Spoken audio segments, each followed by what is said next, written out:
Si l'imagination est un thème de prédilection de la philosophie, c'est parce qu'elle révèle la complexité des hommes dans leurs désirs, leurs passions, leurs volontés. Que ce soit avec des philosophes comme Platon, Aristote, Malebranche, Descartes, Spinoza, Kant, Voltaire, Pascal, Bachelard ou encore Sartre, parmi de nombreux autres, l'imagination couvre une palette d'enjeux que les philosophes cherchent à comprendre. C'est l'articulation entre conscient et inconscient, entre matérialité et immatérialité, entre rêve et réalité, et plus généralement la nature de la perception. Cependant, cet ouvrage cherche une certaine originalité, en se demandant en quoi l'imagination peut être un mode de vie. Plus exactement, il importe de comprendre en quoi la compréhension et l'exercice de l'imagination peut nous permettre d'inventer de nouveaux mondes, qu'ils soient individuels ou collectifs. En effet, les modes de nos sociétés ne sont-ils pas ceux qu'ils sont par déficit d'imagination ?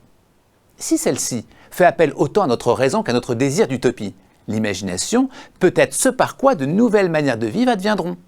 L'appel de l'imagination est d'ordre transcendantal. Il nous incite à sortir de notre quotidien ordinaire et nous pousse à interroger notre rapport à notre esprit, à notre réalité.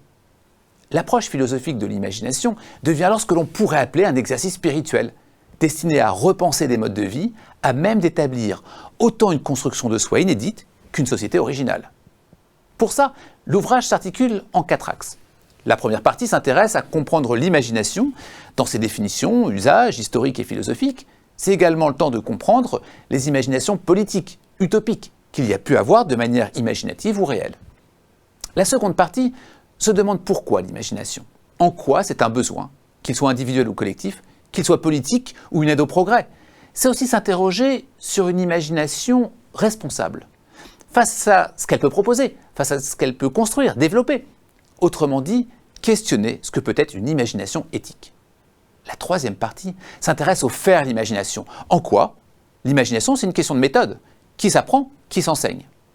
Enfin, le dernier moment est consacré à l'évaluation de l'imagination comme exercice spirituel.